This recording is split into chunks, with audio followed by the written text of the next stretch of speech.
Maniktala post অফিসের পাশে রাতে বাড়ি ভেঙে বিপত্তি। মানিকতলা পোস্ট অফিসের পাশে রাতে বাড়ি ভেঙে বিপত্তি। বাড়ির এক পাশ পুরোটাই ধসে পড়েছে। বর্তমান সময়ে হতাহতের কোনো খবর নেই। বিজেপি বিধায়ক অর্চনা মজুমদার ঘটনাস্থল খতিয়ে দেখতে নিজে উপস্থিত হয়েছেন। বাড়ি মালিকদের দাবি, দীর্ঘদিন ধরে বিপজ্জনক বাড়ি নোটিশ পাওয়ার পর ভাড়াটিয়াদের সাথে কথা বলার পরেও তারা এ বাড়ি ছাড়তে রাজি হয়নি। অপরদিকে ভাড়াটিয়া ও স্থানীয়দের দাবি, বিস্তারিত কোনো খবর তাদের দেওয়া হয়নি। মালিক পক্ষ থেকে ভুল বার্তা দেওয়া হচ্ছে। 1.5 মাসের মধ্যে সমস্যাটা কোথায় হলো? এটাই শকিং, এটাই সারপ্রাইজিং যে আমাদের যেখানে মুখ্যমন্ত্রী এবং আমাদের অগ্নিমিত্রা যেভাবে লেগে আছেন শহরকে, সেই জায়গায় পুলিশ প্রশাসন এই ভাঙার কাজটা আমরা বলে গেছি। আমরা খালি নয়, অফিসিয়ালি কেএমসি এবং পুলিশকে জানানো হয়েছে, কিন্তু সামহাও কিছুই করা হয়নি। এটাই আশ্চর্য। তাহলে তো এটা একটা তাহলে বিষয় এইটা যে না, দিস ইজ ভেরি সিরিয়াস। এই মানুষগুলোর, এই বাচ্চাগুলোর প্রাণের কি কোনো দাম নেই? রাত্রিবেলা 10টা সাড়ে 10টা বাজে আমি হঠাৎ খবর এলো বাড়ি ভেঙে পড়ে গেছে। ওই বাড়িটাই, ওই বাড়িটা নয়, আগের দিন এদিকের বাড়িটা হয়েছিল, আজকে এদিকের বাড়িটা হয়েছে। একই আরো আছে সামনে 3টে বাড়ি। আমরা 5টা 6টা বাড়ি এখানে এই পার্টিকুলার এই জায়গায় দাঁড়িয়ে 5-6খানা বাড়ি যে কোনো সময় যে কোনো ঘটনা ঘটতে পারে। বাড়িগুলো এবং দিনের বেলা যেমন ভাঙা থেকে সন্ধ্যের দিকে কেউ ঢুকে পড়ে, কেউ দেখতে পায় না। এবং তারপরে যদি এটা 1.5 মাস আগের ঘটনা।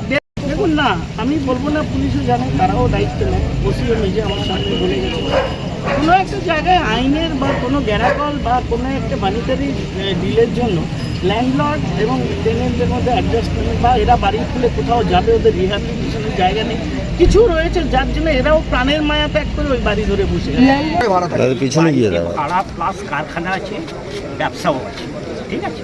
এই বাড়িটার পুরো অ্যাড্রেসটা বলুন।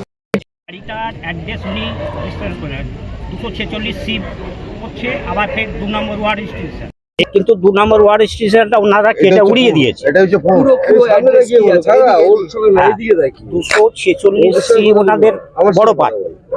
2 নম্বর ওয়ার্ড স্টেশন এটা 2 নম্বর ওয়ার্ড স্টেশনটা কেটে উড়িয়ে দিয়েছে। এখন বর্তমান অ্যাড্রেস 2 নম্বর ওয়ার্ড। বর্তমান অ্যাড্রেস ওনারা কি করেছে সেটা তো আমরা জানি না। আমাদের অ্যাড্রেস, আমরা তুমি তোমার অ্যাড্রেসটা বলো। ঠিক আছে, আপনি বলুন কি সমস্যা হয়েছে? সমস্যা এটা বহুদিন ধরে ওনার দাদা যখন ছিলেন, কাকা ছিলেন, কে কার দাদা? এই যে বাড়ির মালিক। হ্যাঁ বাড়ির মাঝে ওনারা 5টা এখানে যখন 2 বছর ধরে এখানে ঝামেলা হচ্ছে।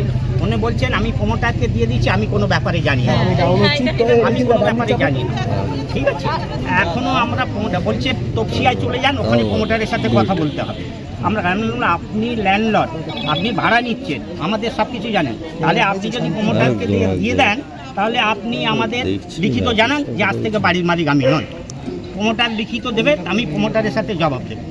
এই বলে উনি এখন তারপর পাড়ার ছেলেদের লোককে নিয়ে দেখে জোর করে কিছু পয়সা তুলছে।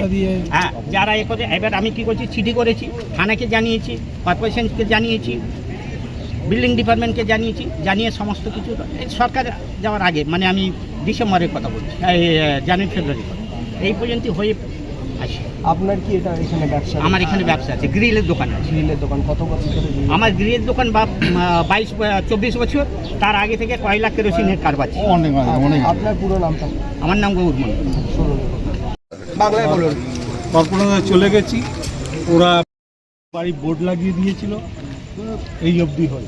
বিপজ্জনক যখন বাড়ির বোর্ড লাগিয়ে দিয়েছে, ভাড়াটেদের আপনি সরাননি কেন? ভাড়াটা কি জোর করে সরিয়ে দেবো? ভাড়াটে আস্তে আস্তে কোন কথা বলবেন? এটা তো জোর করে সরানো যাবে না। তারপর আমি বলছি কথাবার্তা বলে, সে কথাবার্তা স্টেজেই রয়েছে। এটা কতদিন ধরে হচ্ছে এই প্রবলেমটা? এই প্রবলেমটা 2 বছর হয়ে গেল। 2 বছর ধরে কথাবার্তা স্টেজেই রয়েছে। কথাবার্তা স্টেজেই। আপনারা পুলিশের কাছে, আইনের কাছে, বিচার ভবনের কাছে বা স্থানীয় বিধায়কের কাছে তো গেছিলেন আপনি? না, আমি যাইনি। কেন জাননি? মানে এত যখন প্রবলেম হচ্ছে আপনি কেন জাননি? যাইনি যেহেতু এদের সঙ্গে কথাবার্তা ট্রেনের সঙ্গে হচ্ছে, সবাই অ্যাসুরেন্স ছিল যে এদিকে তাকিয়ে বলো, উঠে যাবে না, কেউ উঠে, এটা এই কথাটা ভুল বলছে। ওনাদের বাইকটা নিতে দাও না, সামনে তাকিয়ে বলো, আরে বাইকটা কথাটা বলতে দে না, কেন তুই মাঝখানে বলছিস? নিউজ রিপোর্টারদেরকে ওনাকে বাইকটা নিতে দাও। আপনি এই উঠে যাবে বলছে, কিন্তু ভাড়াটেদের তো বিপজ্জনক। উনি ভাড়াটেদের সাথে বাইক নেবে, তাদের তো যে কোনো সময়, এই যেমন আজকে এই দুর্ঘটনা ঘটলো, সেটা বাদ মে ফোন কর এই কথা ভেবেও বাদ মে ফোন কাছে বা বিধায়কের কাছে বা কাউন্সিলরের কাছে বা হননি। কি করতাম, এদেরকে জোর করে তুলে দিতাম? এরাও তো সব, আমার তো ছোটবেলা থেকে এদেরকে দেখেছি, আমি তো চাইছি এরা সবাই কিছু না কিছু পাক। এরাই ঝামেলা করে আটকে রেখেছে, তাছাড়া এটা কি সেটা কি আমাদের তো?